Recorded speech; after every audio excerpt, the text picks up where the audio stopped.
Sixth class 17th lesson ప్రాచీన కాలంలో మతం సమాజం. Important points. శ్రీకాళహస్తి ప్రాంతంలో నివసించిన వేట సేకరణ ఆధారిత సమాజం వాళ్ళ జీవన శైలిని, మత విశ్వాసాలను గురించి క్రీస్తు శకం 12వ శతాబ్దం నాటి తమిళ పెరియ పురాణం వివరిస్తుంది. తమిళ పెరియ పురాణంలో తెలుగువారికి సుపరిచితమైన భక్త కన్నప్ప కథ ఉంది. భక్త కన్నప్ప వేట సేకరణ ఆధారిత సమాజానికి చెందినవాడు. భక్త కన్నప్ప పూజారిగా వ్యవహరిస్తూ మాంసం, తేనె, పూలు, పండ్లు మొదలైన వాటిని మహాశివునికి సమర్పించేవాడని పెరియ పురాణం ద్వారా తెలుస్తుంది. చెంచు జాతి వారు గారెల మైసమ్మ లేదా గంగమ్మ తమకు ఇష్టమైన దేవతగా పూజిస్తారు.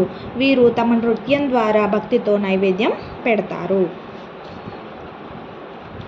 చెంచు జాతి వారు శ్రీశైలం మల్లికార్జున స్వామి, అహోబిలం శ్రీ నరసింహ స్వామిని కూడా కొలుస్తారు మరియు వాళ్ళను తమ అల్లులుగా భావిస్తారు.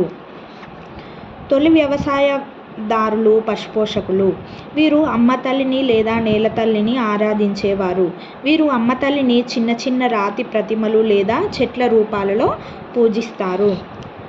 దక్కన్ ప్రాంతంలో కనుక్కున్న బూడిద దిబ్బల మంటలు నేటి హోలీ, దీపావళి, సంక్రాంతి పండుగల గురించి తెలియజేస్తాయి.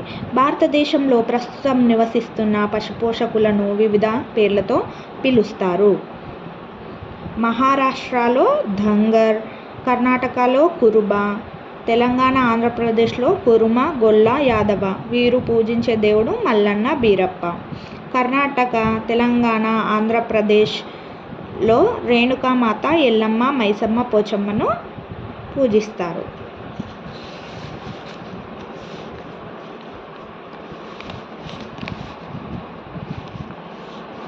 పూర్వం రావి, వేప, జమ్మి, మర్రి చెట్టు, తులసి వంటి మొక్కలను పూజించేవారు. అంతేకాదు మరికొంతమంది ఏనుగులు, పులులు, పాములు, కోతులు మొదలైన వాటిని పూజించేవారు. సింధు లోయ నాగరికత నాటి మతం. భారత ఉపఖండంలోని వాయువ్య ప్రాంతంలోని సింధు నది పరివాహిక ప్రాంతంలో 4600 సంవత్సరాల క్రితం విలసిల్లి 900 ఏండ్లు వర్ధిల్లి ఆ తర్వాత పతనం చెందాయి. హరప్పా సంస్కృతి అని కూడా అంటారు దీనినే. వీరు రావి చెట్టును పవిత్రంగా భావించేవారు. వీరి కాలంలో పురుషదేవత చిత్రపటం లభ్యమైంది. తర్వాత కాలంలో శివుణ్ణి కొలిచారు. ఈ విగ్రహం లభ్యమైంది. వేదకాలంలో మతం. వేదాలు భారత ఉపఖండంలోని మొట్టమొదటి సాహిత్యం వేదాలు. అవి ఋగ్వేదం, యజుర్వేదం, సామవేదం, అథర్వణ వేదం. వీటిలో ఋగ్వేదం అతి ప్రాచీనమైనది. ఋగ్వేదాన్ని 3500 సంవత్సరాల క్రితం సంకలనం చేసి ఉంటారని ఊహ. వేదాలలో దేవతలను కీర్తించే మంత్రాలు, ప్రపంచ శాంతి సంక్షేమం కోసం చేసే ప్రార్థనలు ఉన్నాయి. వీటిని ఋషులు సంకలనం చేశారు. వేదాల్లో 3 దేవుళ్ళు చాలా ముఖ్యమైన వారు. వారిలో అగ్ని, ఇంద్రుడు అంటే యుద్ధ దేవత, సోమలత ఒక ప్రత్యేక పానీయం చేయడానికి వాడే తీగ మొక్క. ఇది టెట్లో అడిగాడు. ఋగ్వేదంలో పశువుల కోసం, సంతానం కోసం, అశ్వాల కోసం చాలా ప్రార్థనలు ఉన్నాయి. వేదకాలం నాటి ప్రజలు ఆవులను, అశ్వాలు మొదలైనవి పెంచేవారు. భారతదేశ వాయువ్య భాగంలోని హిందూ కుష్ పర్వత శ్రేణులకు యమునా నదికి మధ్య భాగంలో వీళ్ళు నివసించేవారు.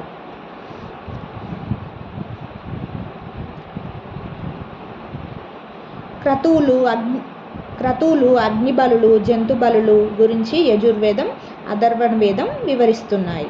ఇదే కాలంలో వర్ణ వ్యవస్థ ఏర్పడింది. 4 కులాలుగా.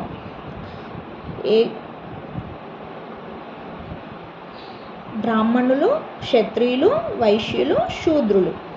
బ్రాహ్మణులు యాగాలు, వేదాధ్యాయం చేసేవారు. క్షత్రియులు రాజ్యపాలన భారం. వైశ్యులు పశువులను పోషిస్తూ భూములను దున్ని వ్యవసాయం చేసేవారు. వీళ్ళు బ్రాహ్మణులకు, క్షత్రియులకు కానుకలు చెల్లించేవారు. ఎవరు? వైశ్యులు. శూద్రులు కులవృత్తులు, సమాజ సేవ చేసేవారు.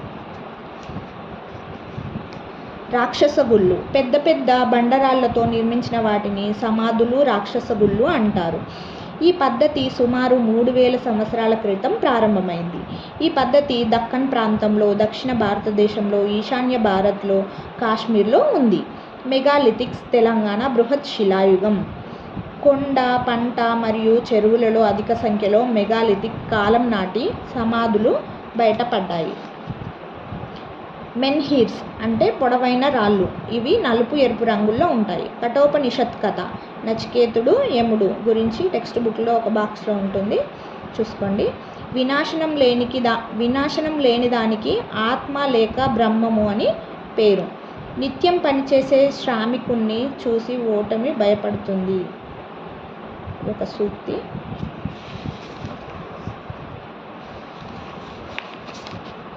పరివ్రాజకులు. సత్యాన్వేషకులకు స్థిర నివాసం ఉండదు.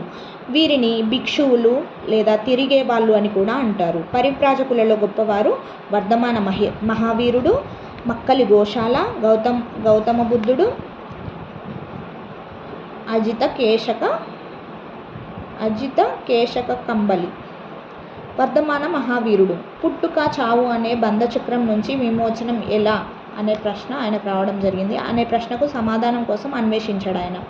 వర్ధమాన మహావీరుడు ఒక ఘన సంఘంలో జన్మించాడు. 30 సంవత్సరాల వయసులో ఇంటిని వదిలి పరివ్రాజకుడు అయ్యాడు.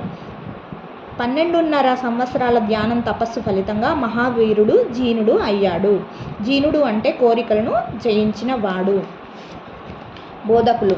ఇతరులకు దుఃఖాన్ని కలుగజేస్తే మన పాపాలు పెరుగుతాయి. చిన్న ప్రాణికి కూడా హానిని తలపెట్టకూడదు. ఇతను వర్ధమాన మహావీరుడు చేసిన బోధనలు.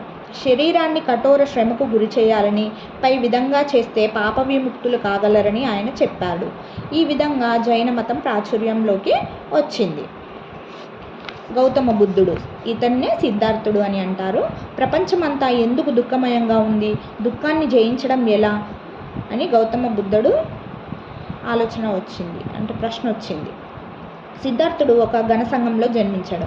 ఒకరోజు ఇంటిని, భార్యను, కొడుకును వదిలి తన ప్రశ్నకు సమాధానం వెతుక్కుంటూ పరివ్రాజకుడు అయ్యాడు. 6 సంవత్సరాల ధ్యానం, తపస్సు ఫలితంగా అతడు బుద్ధుడు అయ్యాడు. దుఃఖానికి కారణం కోరికలు. కోరికలను అదుపులో ఉంచితే దుఃఖం నుంచి విముక్తి లభిస్తుంది. బౌద్ధ మతం దీనినే గొప్ప మధ్య మార్గంగా పిలిచింది. బుద్ధుని, అతని అనుయాయుల బోధనలను త్రిపీటకాలు అనే పేరుతో సంకలనం చేశారు. త్రిపీటకాలు 1 సుత్త, అభిధమ్మ, వినయ.